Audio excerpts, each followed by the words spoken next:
In this episode, the creative brief, establishing and managing acceptance criteria. And so getting a read on the client, is it a top-down organization? Is it a collaborative organization? Kind of what's their vibe of how they work together gives you clues into how then you manage that relationship. Because I think people think technical terms gives you more credibility. And what I feel it does is actually just builds a wall in front of anyone who could be a potential influencer, much less the prospect. I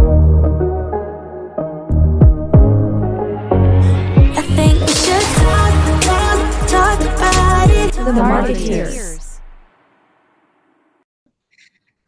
All right, so we've been talking about our lives with creative briefs.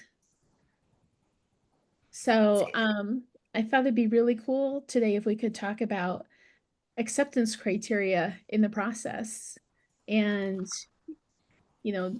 managing that, negotiating it with clients, some of the things that we run into with subjective projects. Sounds good. Essentially, how do we know when the project is done? Right. And how do we make sure that the customer's aligned with what we're delivering? With what we're delivering, and that we've met the criteria. Yeah, that's fair. I think with us, there's what I find there's sort of two sets of projects that make it clear versus more subjective. So things like video and PR, I find very clear cut. It's depending on the kind of video, I should say. We were doing a animation video, and there's very clear stops in animation to say you need to be. Once you sign this off, it's the point of no return. Like, we can't go back and fix these things, or it has this impact to the budget. And just kind of, communicating that as we go along tends to be more helpful in saying it's fine to take another day to get feedback, internally go to talk to who you need to do, because we can't go backwards, or this has that. Equally, I think with PR, when a press release goes out, it goes out. It's done, right? We then can monitor for a set of time where the pickup has happened. We make that reporting, but that's more clear. It's typically aligned in a strategic way to some sort of announcement anyway. So the larger objective that the PR is supporting is more clear as to here's when it's done. I think there's other parts of the process that are can have really great value-added objective feedback, and then there's almost marketing as a whole for everyone not in marketing is a subjective act, right? Yeah, that's for it's sure. Like, and so I think the acceptance tolerance is an interesting thing to say. Did we meet what we set out to do? Have we delivered? There's the very clear-cut space. Like, did we deliver X amount of blogs, X amount of social cutouts, X amount of podcasts, whatever that is. But I think then saying whether or not it was a success, that depends on metrics and define metrics and how we measured it from the beginning to the go. But I'm curious to hear some of your stories that how you go ahead and negotiate when things get into the very subjective space of design and creative. Exactly. Well, it's really interesting too, because one of the things that I keyed in on what you were saying is something that I think is really important, which is you defined those milestone pieces, or you defined the metrics for the PR, as part of the kickoff of the project.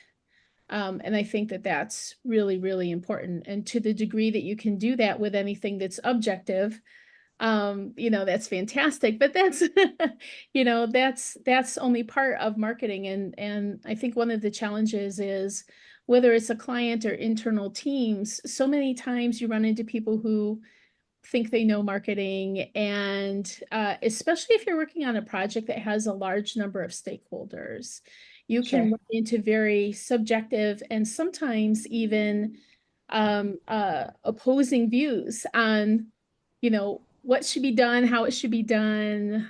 And so I think one of the things that it takes is some nuance and some really good communication. And this is where the trust that you have with the client or the team where you're the subject matter expert. You got to bring your very best to the table on each and every project. And it might mean that you're educating them in the process, or you're negotiating them in the process. You're helping them understand why something is good.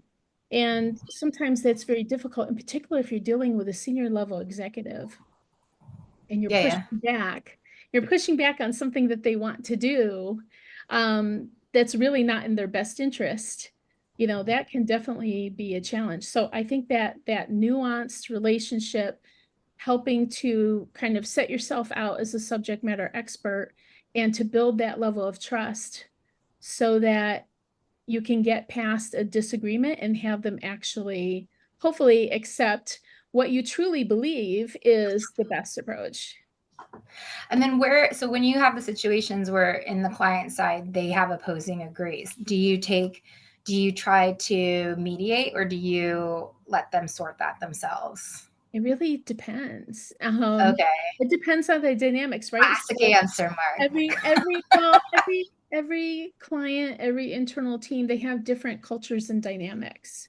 Sure. And so getting a read on the client, is it the top-down organization? Is it a collaborative organization? Kind of what's their vibe of how they work together gives you clues into how then you manage that relationship. And so if it's a very authoritative kind of culture, and the boss, the CEO, CMO, whoever it is who's the top decision maker wants to go a certain direction, that's very different than when you're sitting where 3 or 4 different peers might have different things that they want to contribute to make the project better or to make it different. It's just an entirely different process. So I tend to just kind of be a chameleon. Yeah. And you adapt to the environment that you're working in, and go from there. But the business fundamentals always remain the same, though, which is making sure that we don't go too far afield of what we set out to do in the first place. Mm. Also that we don't wind up with a lot of scope creep, because sometimes in that iteration comes something that's truly scope creep. It's not just a difference, it's something that's entirely new from what we set out to do. And then of course there's all your normal ways of managing scope creep: revised statement of work, revised rubric for what is and isn't success, managing that, quoting it out, and then adapting the project plan. So yeah, I mean, what I find interesting in this conversation is that, while we're having it in order to share with people what is a best practice or what's a great thing to do, the reality is it's very individualistic on your relationship with the client and the scope of the project, what kind of project it is. I think that's very fair. I tend to, I don't want to say take the path of least resistance. That's not really true. I think I feel like very strongly that my priority is to keep the project moving. And so if we're getting it stuck at a certain moment, it's like, how long do you allow that to be stuck, and then to be able to communicate what that cost of that time being on pause is to the greater good, or to if there's budget impact, if there's something like that. We're a rather small agency, but in my when I've worked with other agencies in the past that are very large, it is something that there is a designated person on your team, it seems, that gets wheeled out to tell the client when there's a, that person is in the meeting to tell you that you're over budget, under budget, over time, whatever. And you only see that one person in those situations. That's not necessarily how I work, because it's, I'm kind of like the head of most of the projects, so I'm trying to move it across. But I think I do tend to say, okay, that's it. That's an interesting standpoint. Like, that's a very value added point. And like, let's try to incorporate that if it isn't too far outside of the brief. But if it is something that, if it is something that's so, like, copy is something that is so subjective. It is so subjective. Unfortunately, a lot of companies don't have a very clear voice book, and that tends to be something we try to do at the very beginning, is say, everyone has their big, beautiful brand book, but there's not typically enough, unless you're a fairly larger organization, you don't have that really beautiful brand book to say, we talk like this, not like this. We use this kind of commas. We don't use this kind of commas. With one of my copywriters, that is the Oxford comma is discussed so often. And I'm very much like, I don't actually have an opinion on the Oxford comma, but if that's what that client is doing, we just have to be consistent, like that's what they're doing. That's what they're doing.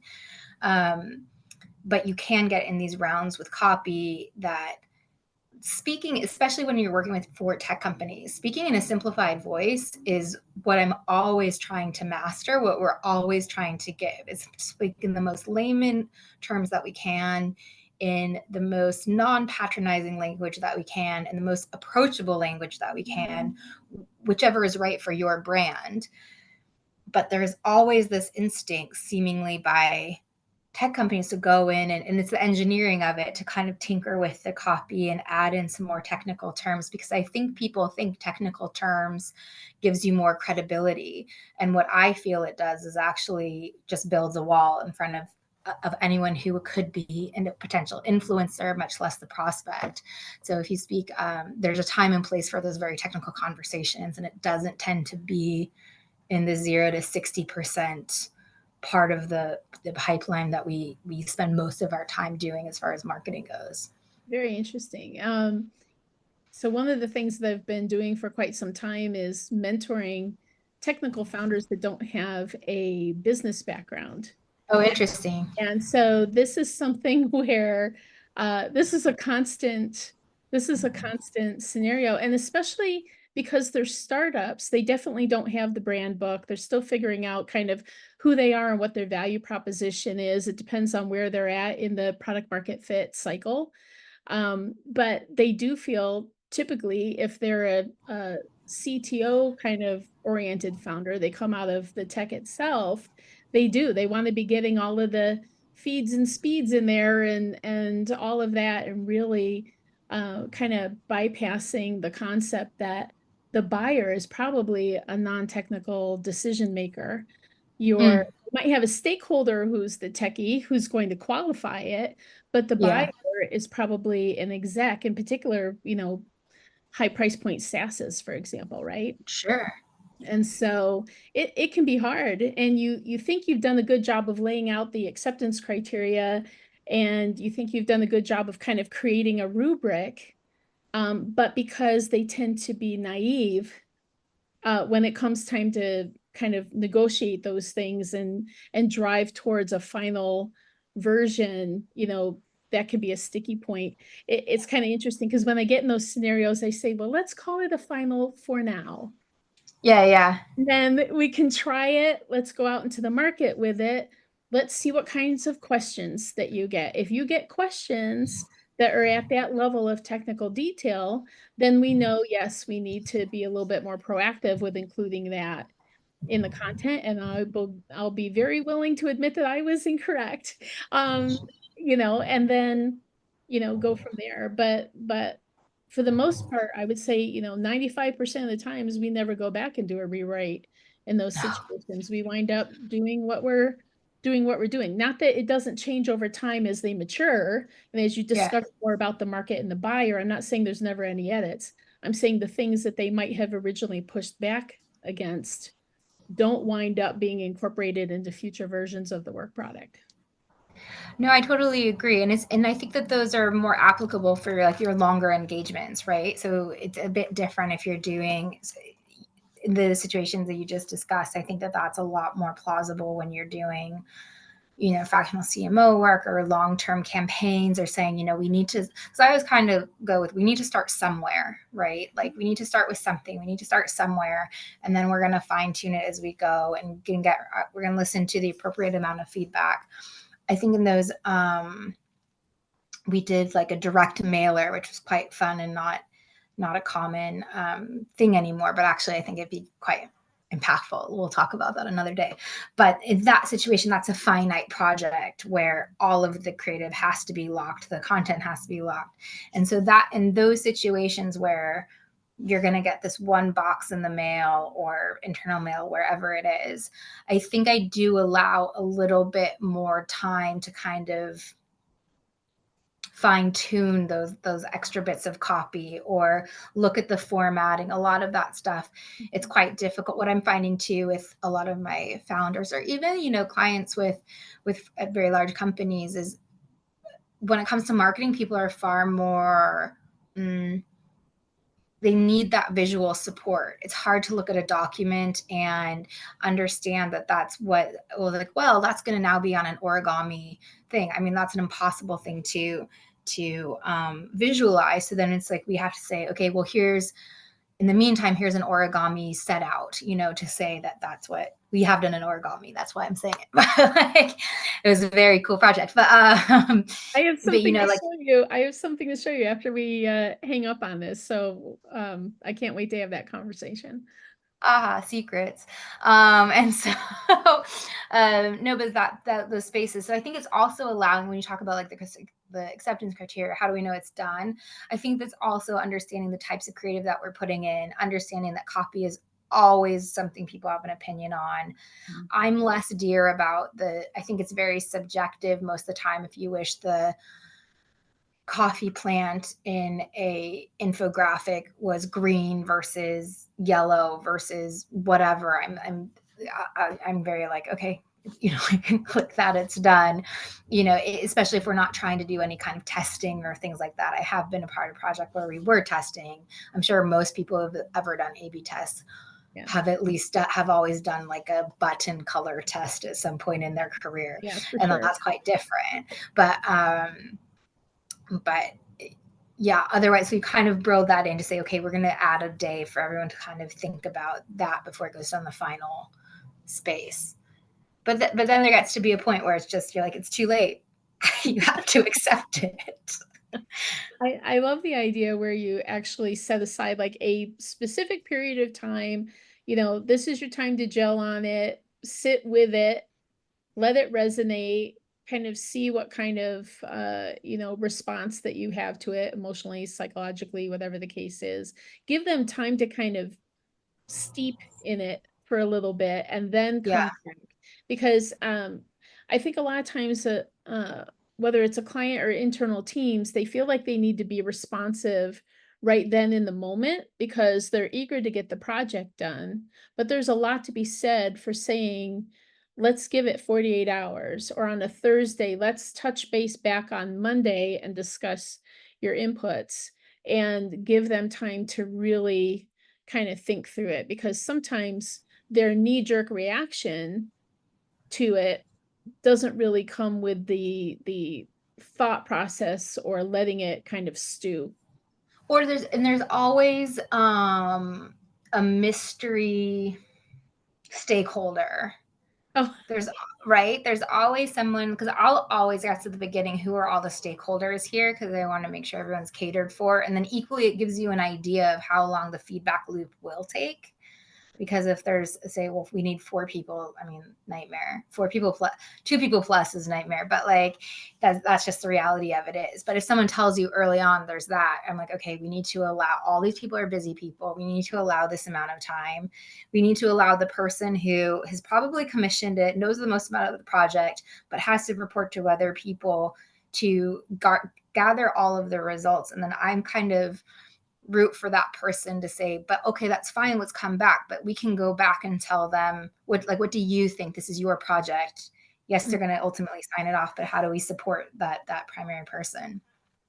But yeah, there's always then that person that pops out of nowhere that has to, oh, well, actually, so-and-so's cousin's in town and they also want, you know what I mean? Like, you're like, oh, okay, great. So they know nothing about the project and don't know. And when we're one day from final delivery of sending this to 10,000 people, great. I'd love to hear their feedback, you know? So that's always that other space of management. But yeah, the mystery stakeholder, that's like, I don't understand why they need to know that. It's interesting because when you do wind up with those multiple stakeholders, I think one of the things, when we talked about nuancing earlier, I think one of the things that needs to be understood is that all opinions aren't equal. Of course. So, yeah, so taking in the opinion of someone who understands the space, understands, you know, the type of deliverable, whatever the case is, Mhm. it's gonna have a lot more weight than someone who's on the sidelines or, you know, just may not be a domain expert.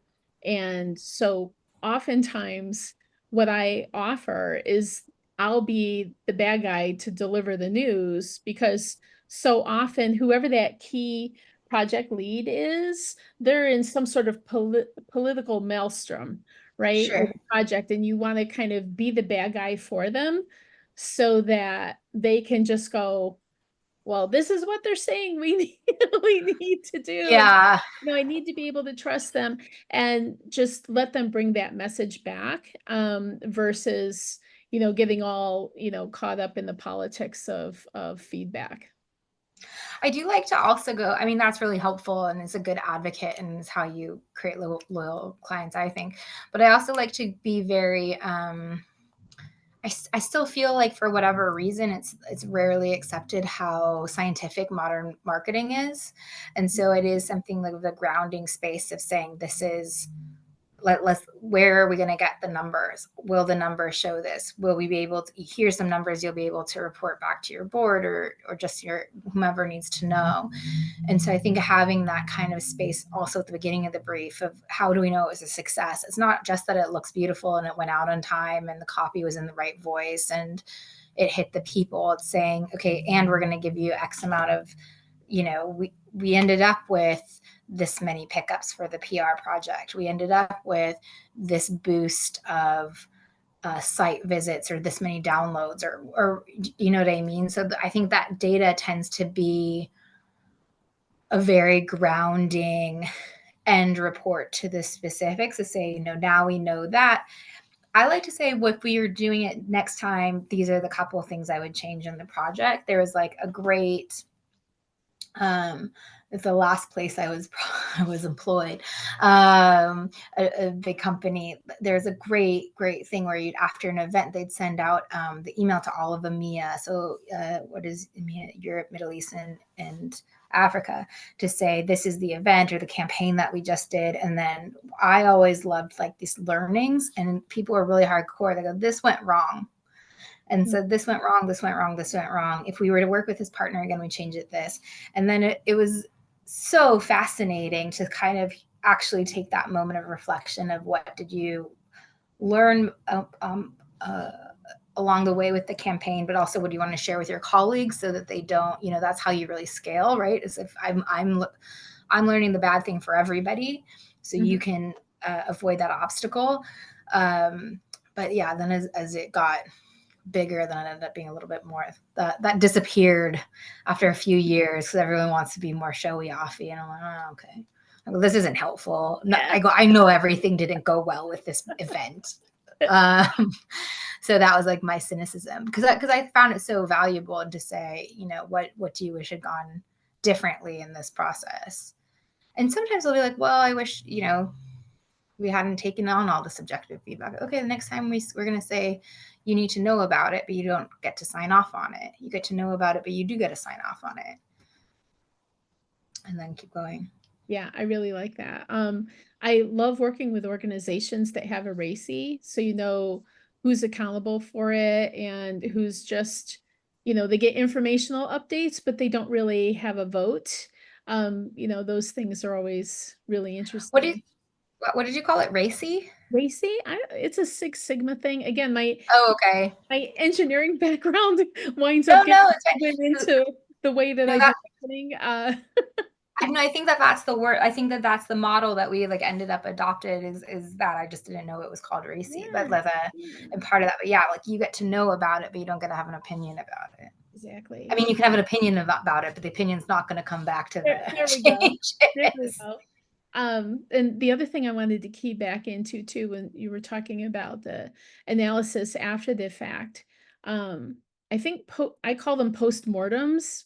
I don't know where I picked up that term. I've been using it for as long as I can remember, but doing postmortems on any project of size is really important. And in particular, I find that with anything big, like a branding project, a video project, those things where a nice amount of time, money, resources, heart and soul went into it, there's always going to be lessons learned, either for that client or for your organization, and or Yeah. probably both. Yeah, I Yeah. agree. I think that that's the yeah, it's a key moment of reflection. And occasionally I will say, let's save that for the postmortem, because there will be aspects of like project management and anything that kind of flare up at different moments. And I'm like, this isn't the time to discuss it. We need to get this approved and move forward. And later we can talk about how complicated this sign off process was or something like that. Right. Sometimes don't you find that people just want to be heard? Like they want to hear that you hear that they thought that something should have been done differently.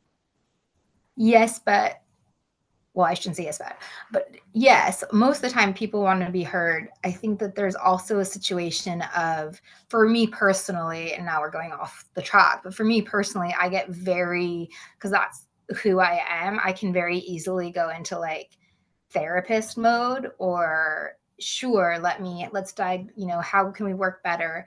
But I don't actually think, while I do it all of the time, I don't actually think that's my role. And so it's a matter of saying, if it's my main client, yeah. But if it's me trying to mediate something with other people, I personally need to do better not to get involved with that and saying, okay, that's something for the postmortem where you two need to figure out your communication styles. Maybe that's very like, I don't know. Because otherwise I'm somebody that everyone tells me everything. And so I'd like to facilitate it and stop it all at the same time. But I don't know how. I don't know how to do it. But I'm kind of like, but yeah, that's a little off piece, but there you are. But no, it's fair. Like the feedback, I think the problem that I have is that it depends again, like what the feedback wants. If you're looking for attention to tell me why something should have been 2 shades lighter and gray, I can't really, on to one hand, I can't allow you to waste your budget telling me about that. Right. And that's the other part of it is a little bit is like, I had like, we have to keep in budget and the time is this, and we are an extension of your team to a point, but I want to keep things as qualitative and again, as moving as we can. And say, yes, I do want to hear everything you have to say, but let's save that for the postmortem. I like that. One of the things that I think works great is really what you're describing is something that might happen early, like early in the relationship when they're first a client. And then over time, they start to understand that you've got the juice, like you're coming at it with, or from an area of expertise, and that they Sure. trust you, that you know what you're doing. So don't you find that in the beginning of the relationship, there's more of the back and forth and back and forth. And then at some point you develop trust and they understand your expertise better. And then they'll defer more and things get more into kind of a steady state of just normal collaboration, almost as if you're an extension of the team, because there's that trustworthiness there. Yeah, you'd hope so. And I think for most people that does happen. I think it goes back to what we're talking about is when a project's done. That is, again, it's totally different on those fixed projects versus these longer engagements where you do allow a little bit more time in the longer engagements to say, okay, what is the culture here? Are they a visual learner? Are they not a visual learner? I make a note of, like, again, we're both chameleons, right? So a client and I'd be like, I love a good color code, right? But I ask my clients, are you colorblind? And so, and one's like, I am. And I was like, on which colors, the red, green. And then I purposely make sure I don't do any kind of color coding with those things, or the ones I think are more visual. I'll share my screen to show the agenda. I mean, it's 5 bullet points. And I was like, you should be able to know what we're going to, but that's really helpful to them to like look at what it is. So it's adapting to like those things equally, that not only are making it more accessible for the client and easier to understand, and taking the moment sometimes on, this is the process that we do. But eventually this is going to be so dull to hear, and then you're going to do this, and then I'm going to do this, and then the copywriter's going to do this, then design will have an opinion, then, then they'll say, it's fine, just do it. Right. That's also one tactic, Mark, just make it a little boring for them. I go, I know it's so much work, but I'll do it for you and it's fine. But yeah, it's always changing. What do you think some key takeaways are for anybody who's listening today on the whole experience? You know what? I think that, we didn't talk about this directly, but indirectly, I think it's coming into a project with an open mind. If you're the person that's commissioning some work, come into it with an open mind, and even if you have a very clear, we hope as the receivers that you have a very clear vision of what you want to achieve and what success looks like, but come in with a bit of saying, oh, I hadn't, you are the expert. Maybe you know a more efficient way to do this, or you know there's a template we can start with to adjust it. It's still going to look like you in the end, but this is a way to achieve your vision in a scrappier way. Then I think it's always like over communication, like set accurate expectations. So if I say I'm going to email you the final thing tomorrow by 2, and tomorrow is say Tuesday, then you have till Friday to reply because our designer is working over the weekend. I need to, because I want you to respect it, to have it the fast track done over the weekend work happening by Friday. I need to deliver what I said I would by 2. Mm-hmm. So it's that kind of, communication, have an open mind, and please limit those mystery stakeholders. I love it. Okay, I think with that final note, we should wrap it up for this episode. Okay. I think that's really tight. So thanks again for your time and having a really cool conversation. Thank you, Mark. I hope you have a great day. Okay, awesome. Thanks. You too. Ciao, ciao. All right, there we go. Yay. All Marketing and Marketing for All.